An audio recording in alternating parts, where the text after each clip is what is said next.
1937년 4월 1일 박정희는 문경 공립보통학교 교사로 부임하여 4학년을 맡았습니다. 부임 초기에는 조선어 교육이 허용되었기에 아이들에게 조선어를 가르쳤습니다. 조선어를 가르치며 우리 역사도 함께 가르쳤고 조선인으로서의 긍지와 정체성을 아이들에게 일깨워 주기 위해 노력했습니다. 또 우리 민족이 남을 이기기 위해서는 먼저 실력을 양성해야 하고 실력을 양성하기 위해서는 많이 알아야 하니 열심히 공부해야 한다며 학생들의 분발을 촉구했습니다. 1937년 시작된 중일전쟁의 여파로 일제의 내선 일체 정책이 강화됨에 따라 황민화 교육 역시 한층 더 강화되었습니다. 그래서 일체의 조선어 사용이나 조선 역사 교육은 허용되지 않았습니다. 이 시절 박정희는 교사로서 제자를 가르치는 보람은 있었지만 빼앗긴 나라를 되찾기 위해 자신이 할 수 있는 일이 없다는 것에 비통해했다고 합니다. 당시 문경군청 서기 이동련은 이렇게 기억하고 있습니다. 박 선생은 누구보다 대일 감정이 좋지 않았어요. 말끝마다 외놈들이란 말이 튀어나왔습니다. 의식적으로 일본말을 쓰지 않으려 했습니다. 용인교육청 교육장을 역임한 이용주 선생은 문경초등학교 30회 졸업생으로 1938년 2학년 때 박정희와 사제의연을 맺었다고 합니다. 이용주 선생은 사람들이 박 선생님을 친일파라고 하는 말을 들으면 속이 상한다면서 오래된 기억을 소개했습니다. 외놈들이 한국인을 자기네 사람으로 만들려고 일본 시조신 아마테라스 오미카미를 학교나 집에 걸어두고 그 앞에서 절하고 손뼉치며 기도하게 했어요. 어느 날 선생님이 당직이셨는데 그걸 때려 부쉈어요. 그때 교장 선생 이름이 아리마였는데 이튿날 아침 그걸 발견했어요.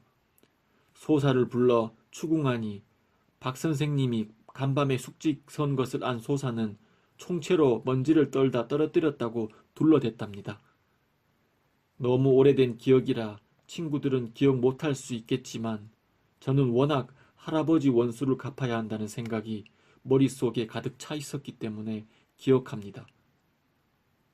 그의 조부인 독립운동가 이원규 선생은 건국훈장 애국장을 받았습니다.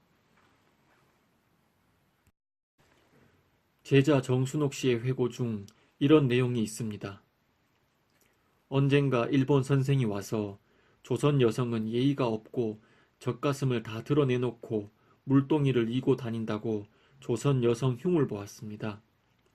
이에 박 선생님은 우리에게 너희들 저 말 잘 새겨 들어라. 가난하고 무지하면 남에게 무시당하는 것이다. 우리들끼리 있을 때는 절대로 일본 말을 쓰지 말고 조선 말을 쓰자고 했습니다. 당시 철없던 우리들은 조선 말을 쓰게 되면 퇴학당하는데 왜 그러세요? 하고 반박했지만 우리는 선생님을 존경하고 따랐습니다.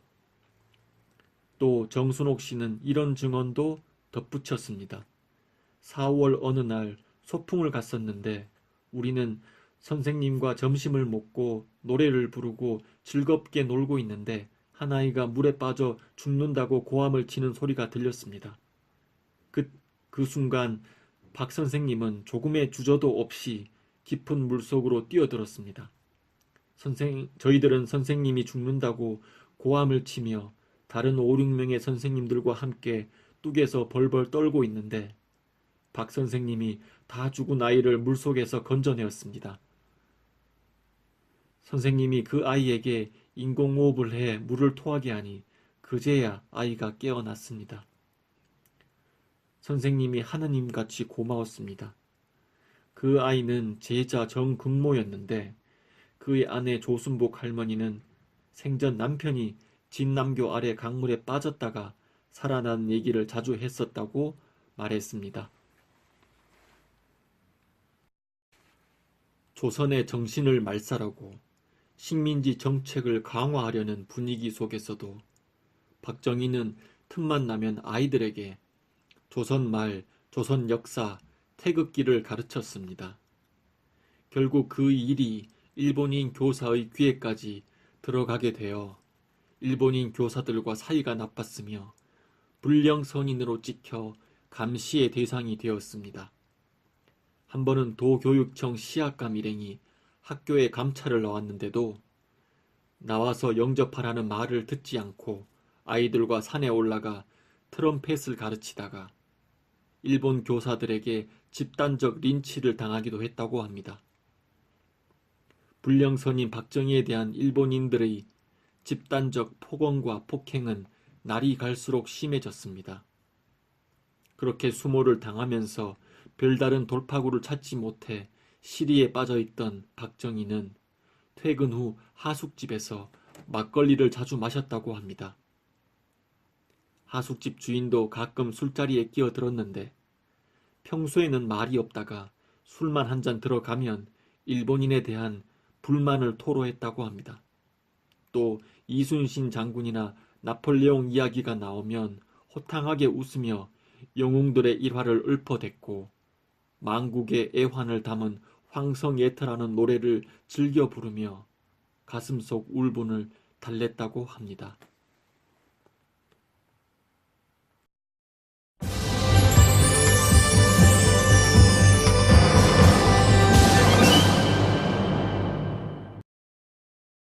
한 클래스에 60명입니다. 정원이요.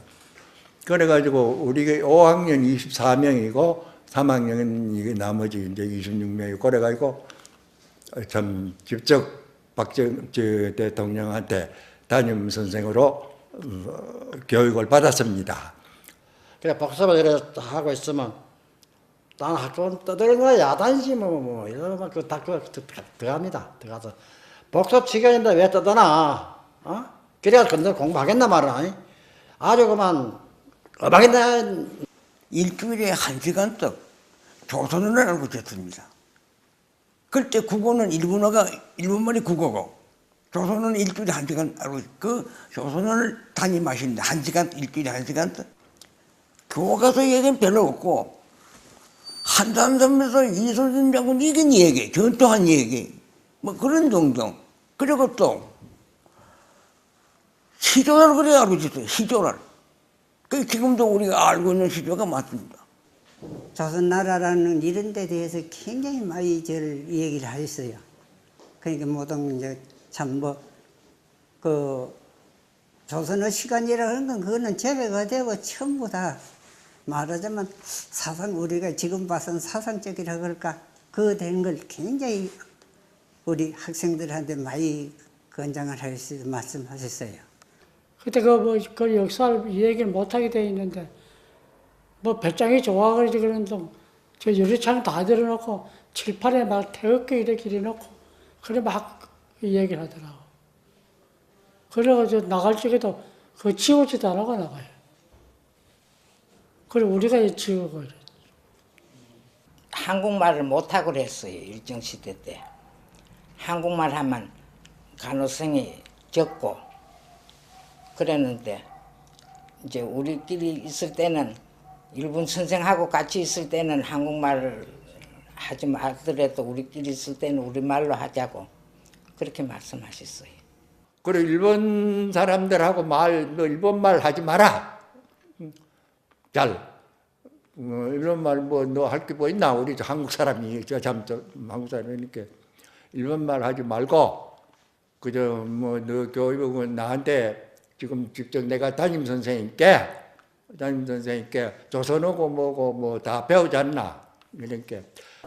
이제 일본 역사 시간 같으면 조선어 가르치요. 그러면 박명래가 옆에 섰다가 일본 보려고 톡톡하고 이제 한국을 버리고 이제 일본 역사를 가르치거든요. 아까 지내가신지 몰라도 그러한 우리의 애국의 이념이나 것은 말할 수 없어요. 시방은 고구마가 흔했지만 그때는 고구마가 참 귀했어요.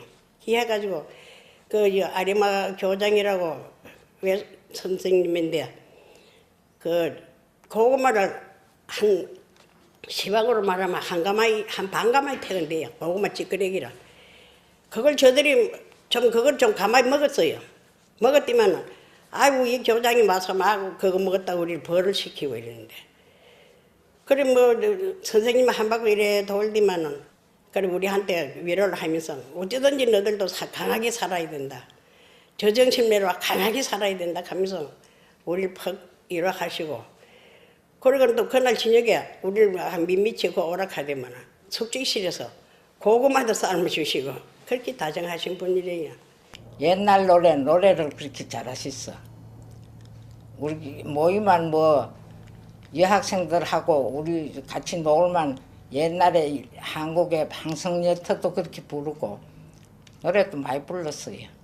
우리 국민학교에는 음악부가 없었어요.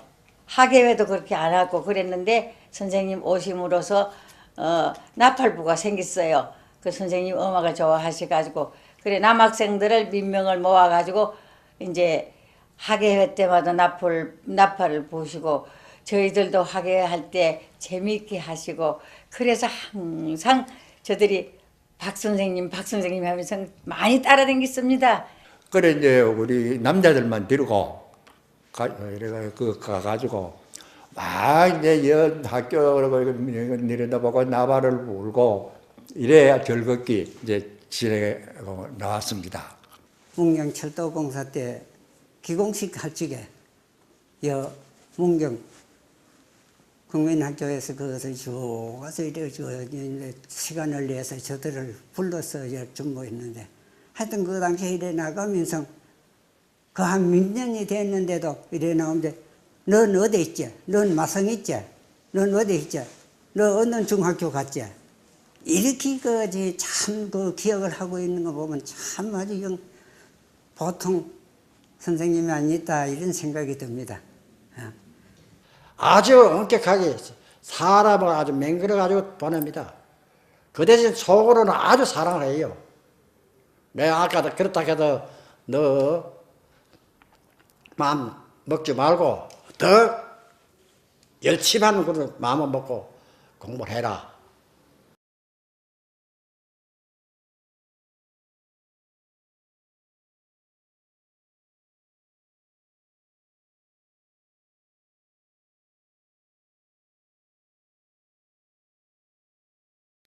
그러던 어느 날 고향 선배 강재호가 만주군 장교 계급장을 달고 박정희 앞에 나타났습니다.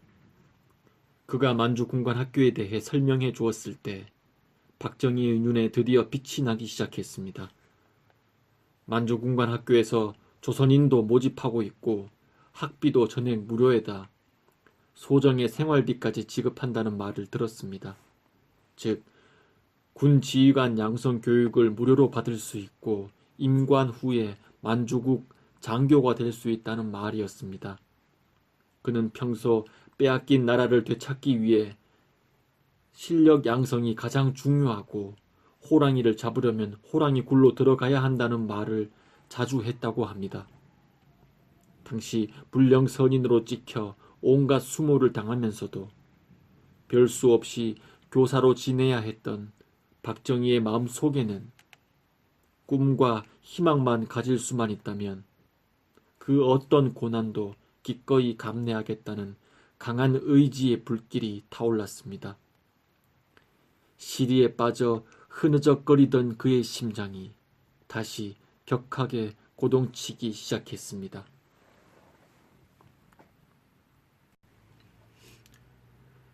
당시 중국 내부에서는 모택동과 장개석이 내전을 벌이고 있었습니다. 일본은 그 틈을 노려 1937년 중국 대륙을 침략했습니다. 초반에는 일본이 연전연승하였으나 국공합작 이후엔 교착 상태에 빠져 고전을 면치 못하고 있었습니다. 게다가 유럽에서는 1939년 히틀러의 기습으로 제2차 세계대전의 불길이 타올랐습니다. 이렇게 전 세계가 언제 끝날지 모를 전화에 휩싸이게 됨으로써 세계 정세는 그야말로 예측 불허의 혼돈 속으로 빠져들게 되었습니다.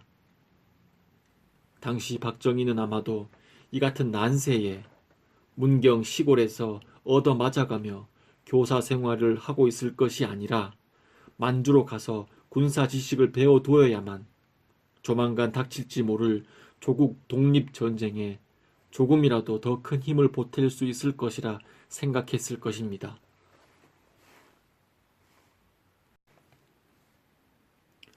(1940년 4월) 박정희는 만주군관학교에 2기생으로 입교했습니다. 2기생은 일본계가 230명, 한족, 몽고족, 조선인을 포함한 만주계가 240명, 총 470명이었는데 그중 조선인은 12명이었습니다. 박정희는 만주계 240명 중 15등으로 입학했습니다. 입학 초기 선배 군관들은 군기를 잡겠다고 후배들에게 서슴없이 폭언과 폭행을 가했습니다. 다른 생도들은 턱이나 뺨을 맞고 휘청거렸지만 박정희는 맞아도 딱 버티고 서서 다음 주먹을 기다렸다고 합니다.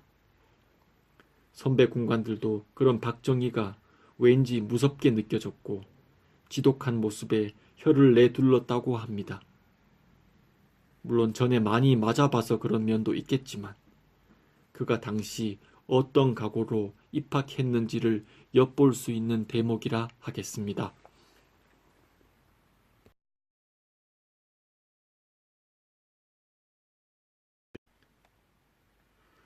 훈련이 한창이던 어느 날 홍사익 중장이 만주군관학교를 방문해 조선인 생도들만 별실로 불러 말했습니다. 너희들이 지금은 비록 민족적 차별 대우에 비통함을 느끼겠지만 이곳에서 똑똑히 듣고 배워야 한다. 언젠가 너희들이 조선 민족의 우수함을 과시해야 할 것이다. 위엄을 무릅쓴 그의 훈시에 박정희와 동기생들은 크게 감동받았습니다. 이에 박정희는 다음과 같이 답했다고 합니다. 중장님 말씀을 깊이 새기겠습니다. 저희는 한시라도 조선인이라는 것을 잊지 않고 살고 있습니다. 비록 일본 군관에게 교육을 받고 있지만 언젠가 독립이 되어 조선 군인의 길을 가는데 주저하지 않겠습니다. 평소에 자신의 속내를 드러내지 않고 조용히 지내던 박정희가 이렇게 대담하게 열변을 토하자 다른 동기생들은 깜짝 놀랐다고 한다. 아마도 당시 박정희는 자신의 속마음을 알아주는 홍사익 장군의 말씀에 너무나도 감격한 나머지 순간 피-끓는 감정을 주체하지 못했던 것 같습니다. 1941년 일본은 진주만에 기습적 공격을 감행했습니다. 중일 전쟁이 교착 상태에 빠져 있던 상황에서 또다시 미국을 상대로 태평양 전쟁을 시작한 것입니다. 박정희는 무리수를 두고 있는 일본이 곧 패망할 것이라는 걸 예견했는지 주변의 동기들이나 조선인 장교들에게 일본이 곧 망할 것이라는 말을 많이 했다고 합니다. 당시 박정희는 더욱 정신을 바짝 차렸고 가슴 속에 사무친 울분과 한을 학업에 대한 열정으로 토해냈습니다. 1942년 만주군관학교 예과 2년을 수석으로 졸업하여 일본 육사 57기로 편입해 남은 본과 2년을 일본 육사에서 마칠 수 있는 특전을 얻게 되었습니다. 동기생들의 말에 따르면 일본 육사로 편입한 박정희는 말이 없었고 항상 혼자 무언가를 골똘히 생각하고 있었다고 합니다. 또 다른 사관생도들이 방학이면 고향으로 내려간 것에 반해 박정희는 홀로 남아 일본 전국을 유람하며 일본의 도로, 항만, 산업시설 등을 유심히 봐두었다고 합니다. 1944년 일본 육군사관학교를 3등으로 졸업한 박정희는 흑룡강성에서 견습사관으로 3개월간 근무한 뒤 만주국군 제5관구 예하 보병 제8단에 배속되었습니다. 1944년 7월 하순부터 8월 초까지 팔로군 토벌 작전에 참가한 적은 있었지만 박정희 부대와 팔로군 간에 교전은 없었다고 합니다. 1945년 7월 중위로 진급하고 그로부터 한 달 뒤 8월 15일 조국 광복을 맞이했습니다. 만주군 중국인 장교에게 무장 해제를 당한 후 45년 8월 25일 함께 근무했던 조선인 장교들과 광복군이 있는 북경으로 떠나 광복군 제3지대에 편입되어 제2중대장을 맡았습니다. 그리고 몇 달 뒤 1946년 9월 24일 조선경비사관학교 2기생으로 입교하면서 드디어 꿈에 그리던 대한민국 국군으로서의 길을 걷게 되었습니다. 박정희가 남로당 당원으로 몰리게 된 경위는 이러합니다. 조선경비사관학교 입교 후 한 달 뒤인 1946년 10월 조선공산당이 주도한 대구 폭동 사건이 발생했습니다. 박정희의 셋째 형 박상희는 당시 구미 지역의 좌익 간부로서 10월 3일 2천여 명 군중의 선두에 서서 구미 경찰서를 공격하고 경찰관과 우익 인사들을 감금했습니다. 이어 구미 면사무소와 선산군청을 타격하여 식량 130여 가마니를 탈취하고 관청 서류를 전량 소각했습니다. 그러던 중 10월 6일 경찰이 발포한 총에 맞고 사살되었습니다. 그 일로 남로당의 고위급 인사 이재복 등이 형의 유족을 챙긴다는 명목으로 박정희에게 접근해 포섭을 시도했고 당시 박정희는 단순한 호의쯤으로 생각하고 이들과 몇 차례 만나 친분을 갖게 되었습니다. 또 당시 박정희는 부패한 군의 현실에 실망하여 군을 개혁해야 한다는 뜻을 품게 되었고 언젠가 그 목표를 이루기 위해 마음 맞는 장교들과 폭넓게 교제하던 중이었습니다. 그 틈을 노려 군 내부의 남로당원들이 그를 포섭하려 접근했고 그래서 박정희는 그들과 함께 술자리를 가지며 어울리는 경우가 많았습니다.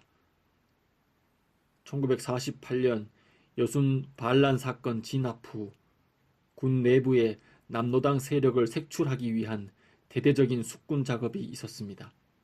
이때 박정희도 적발되어 체포되었습니다.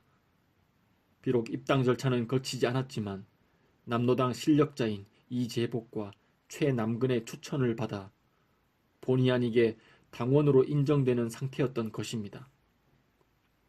당시 적발된 남로당 군인들은 모두 사형을 면치 못했지만 박정희의 경우 남로당원으로서 특별히 활동한 바가 없었고 유능하고 청렴 강직한 군인으로 군 내부에서 존경받고 있었기 때문에 백선엽 장군이 적극 선처를 요청하여 사형을 면하고 파면당하는 것으로 그칠 수 있었습니다.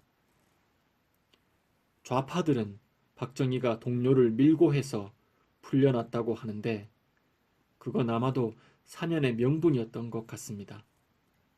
왜냐하면 박정희의 밀고가 큰 도움이 되었을 정도로 당시 수집된 정보가 빈약하지 않았고 또 밀고를 한다고 해서 사형을 면하거나 군에 재편입될 수는 없기 때문입니다. 파면된 지 얼마 후 1950년 6월 25일 6.25 전쟁이 발발하였고 신뢰를 회복한 박정희는 육군본부 전투정보과장으로 복직되었습니다. 전쟁 중 여러 보직을 거친 후 53년 11월 25일 대한민국 육군 준장으로 진급했습니다. 또 그 후 여러 가지 보직을 거친 후에 58년 3월 1일 대한민국 육군 소장으로 진급했습니다. 자, 그럼 5.16 군사혁명 약 1년 전에 발생한 4.19 학생 항쟁에 대해서 간략하게 살펴보도록 하겠습니다. 1960년 3월 15일 부통령 부정선거 무효 시위에 참가한 것으로 알려진 16살 김주열 군이 그날 실종되었습니다. 그로부터 27일 후인 4월 11일 아침 마산 중앙부두 앞바다에서 왼쪽 눈에 최루탄이 박힌 채 시신으로 떠올랐습니다. 그리고 그 사진은 신문에 대서특필되었습니다. 시신이 발견된 당일 시위대는 마산경찰서 무기고 문을 파괴하고 수류탄 3개를 탈취하여 경찰서장실 앞들에 투척 폭발시켰습니다. 결국 이 사건이 도화선이 되어 학생 시위가 전국적으로 급격하게 확산되었습니다. 그리하여 1960년 4월 19일 경찰은 대통령 관저인 경무대로 몰려드는 시위대를 향해 발포하였고 시위대 역시 무장하여 경찰과 총격전을 벌이며 맞섰습니다. 1960년 4월 26일 이승만 대통령이 하야를 발표함으로써 자유당 정권은 결국 몰락하고 말았습니다. 6월 12일 내각제 개헌안이 통과되고 8월 12일 국회 선거를 통해 대통령으로 윤보선이 선출되었습니다. 곧이어 8월 18일 우여곡절 끝에 장면이 총리로 당선됨으로써 제2공화국이 출범하였습니다. 4.19 항쟁 덕분에 총선에서 압승한 민주당은 혁명과제를 수행하기는커녕 신파와 구파로 갈려 정쟁에만 열을 올렸습니다. 민주당은 집권 9개월 동안 3차례나 개각을 단행하며 권력 배분과 정쟁에만 골몰하였습니다. 장면 정부는 짧은 집권 기간 동안 무능과 부패의 극치를 보여준 것입니다. 그 틈을 타 북괴와 남한 좌익들은 끊임없이 사회 분란 조성과 국가 전복에 총력을 기울였습니다. 혁신계와 신민당 등 30여 개 좌익단체가 서울시청에서 야간 횃불 데모로 정권 타도에 나섰고 이는 마산, 광주, 전주로 확산되었습니다. 심지어 사회대중당은 미군을 철수시키고 영세 중립화하는 안을 국민투표에 붙이자며 노골적으로 나왔고 운동권 학생들은 가자 북으로 오라 남으로라는 구호를 외쳐댔습니다. 민주당 집권 9개월 동안 전국에서 1836회의 데모가 일어났고 동원된 인원이 95만 명에 달했다고 합니다. 대다수의 선량한 국민들은 기아에 허덕이는 가운데서도 언제 북괴가 쳐내려올지 모른다는 불안감에 한시도 마음 편할 날이 없었습니다. 바로 이러한 풍전등화의 절망적 상황이 결국 5.16 군사혁명을 불러들인 것입니다. 5.16 혁명은 군사혁명임에도 무혈혁명이었습니다. 군사혁명만이 유일한 대안이라는 묵시적 공감대가 없었더라면 무혈혁명은 아마 불가능했을 것입니다. 혁명 세력에 대한 국민적 저항은 전혀 없었습니다. 저항은커녕 늠름하고 결연하게 행진하는 혁명군에게 거리로 나온 국민들은 박수와 갈채를 보냈습니다. 남한 체제의 전복과 공산혁명을 획책했던 좌익 세력과 그에 편승한 기득권 세력을 제외한 대다수 국민들은 혁명 정부에 열렬한 지지와 신뢰를 보냈습니다. 이후 남한 사회는 급속하게 안정과 질서를 되찾았습니다. 혁명 후의 국민들의 반응만 보더라도 5.16 혁명의 정당성에 대해 더 이상 논할 필요는 없을 것입니다.